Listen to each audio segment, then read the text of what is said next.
ભગવાન ક્યાં છે? ભગવાન આપણા હૃદયમાં છે અને અણુ અણુમાં વ્યાપક. વ્યાપક કોને કહેવાય? કે અણુ અણુમાં કેટલી શક્તિ છે એનું નામ જ ભગવાન કહેવાય.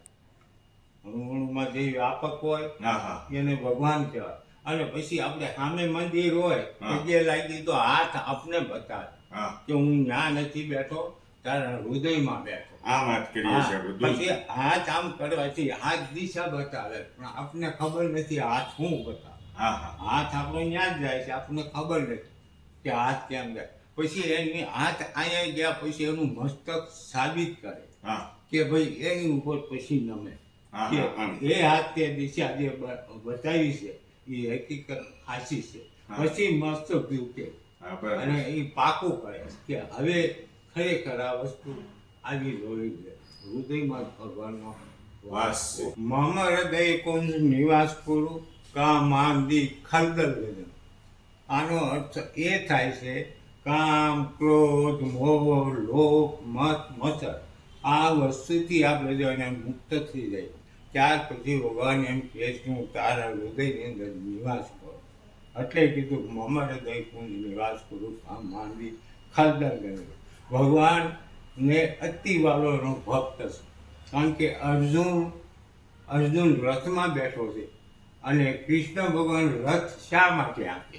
એમાં ક્યાં કહેતું હોય છે કે ભગવાનને રથ આંકો પડ્યો અને અર્જુન પાછળ બેઠા છે?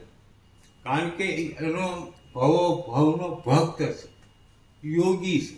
એટલે ભગવાન એમ કહે છે હું મારા ભક્તોના કામ કરું, હું એની પાસે કામ ન કરાવું. એટલે ભગવાન કૃષ્ણે રથ આંક્યો. બરાબર.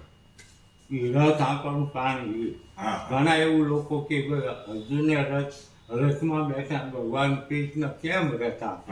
પણ એના હેતુની ખબર ન હોય કે કયા હિસાબે રથ આંકે. જન્મથી એનો ભક્ત મહાન ભક્ત. ત્યારે ગીતામાં એમ કીધું ભક્ત સુખી તો હું સુખી, એ દુઃખી તો હું દુઃખી. આવું ભગવાન કૃષ્ણે કીધું.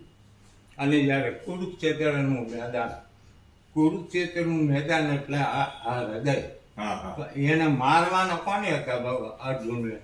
કે કામ, ક્રોધ, મોહ, લોભ, મત, મત્સર આ વસ્તુને ધનુષબાણથી મારવાના હતા. અને ઉપમા આમ બતાવ્યું છે કે મારા બધા સદા સમજીને ભગવાન કૃષ્ણને હાથ જોડી અને ભગવાને કીધું કોઈ સંજોગોમાં ન મારો, કારણ કે બધા મારા સમાન. જેમ કામ, ક્રોધ, મોહ, લોભ આ બધા શરીરમાં કામ કરે એને ઉપમા ગણવામાં આવે.